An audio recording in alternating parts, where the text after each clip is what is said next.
বিশ্বকাপের আগে যুক্তরাষ্ট্রের বিপক্ষে ধরাশায়ী বাংলাদেশ।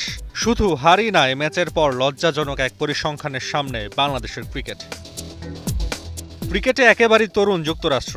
মূলত অভিবাসী নির্ভর এই দলটি আইসিসির সহযোগী দেশের একটি। বাংলাদেশ সেখানে পূর্ণ সদস্য।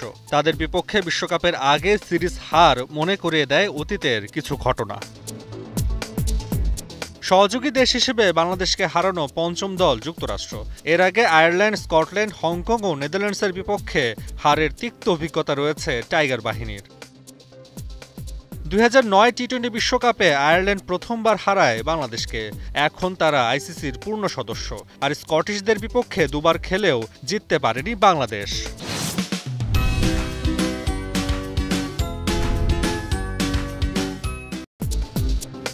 যুক্তরাষ্ট্রের বিপক্ষে হারের পর আরও এক লজ্জার রেকর্ড গড়েছে বাংলাদেশ। টি-20 হারের রেকর্ড এখন শুধুমাত্র বাংলাদেশের। তার পরের অবস্থানে ক্যারিবিয়ানরা, যদিও তাদের ম্যাচ সংখ্যা বাংলাদেশের চেয়ে অনেক বেশি।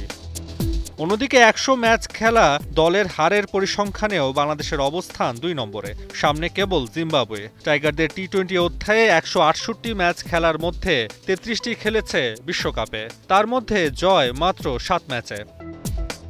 দেড় যুগ আগে যখন বাংলাদেশের টি-20-র যাত্রা শুরু হয়, তখনকার চেয়ে এখন সুযোগ সুবিধায় অনেকটা এগিয়েছে দেশের ক্রিকেট।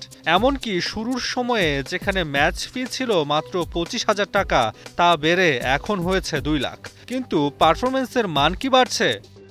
পারফরমেন্স নিচের দিকে যাচ্ছে, ক্রমাগত নিচের দিকে যাচ্ছে। জিতলে যেমন বোনাস দেওয়া হয়, হারলে তাদের পেনাল্টি হওয়া উচিত, এবং যে ম্যাচগুলি হারবে সেই ম্যাচের জন্য একটা আনুপাতিক হারের টাকা কেটে নেওয়া উচিত। ক্যাটাগরি করে দেওয়া উচিত যে দিস ইজ দ্য টার্গেট, এই টুর্নামেন্টে আমার এই অ্যাচিভমেন্ট আমি চাই। এই অ্যাচিভমেন্ট যদি না হয় তো ম্যাচ ফি ওই প্রপোর্শনেটলি কেটে দেওয়া হবে। দল হারা কিংবা জেতা যাই হোক, ম্যাচ ফির পুরো টাকাটাই যায় ক্রিকেটারদের অ্যাকাউন্টে।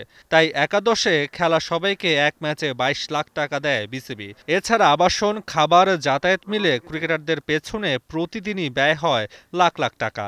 তাহলে 18 বছরের টি-20 ক্রিকেটে ক্রিকেট বোর্ডের এত বিনিয়োগের ফলাফল কি পেল দেশের ক্রিকেট?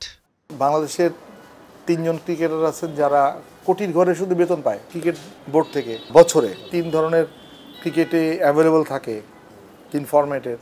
তাহলে এখান থেকেও তার কিন্তু কোটি টাকার উপর আর্ন করার সুযোগ আছে। পারফরমেন্স বোনাসটা আবার প্রবর্তন করা উচিত ক্রিকেট বোর্ডের।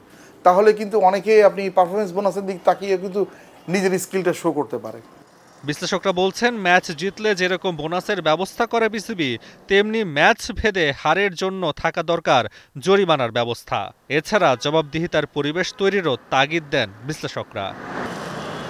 তাসওয়া নাফি, এখন, ঢাকা।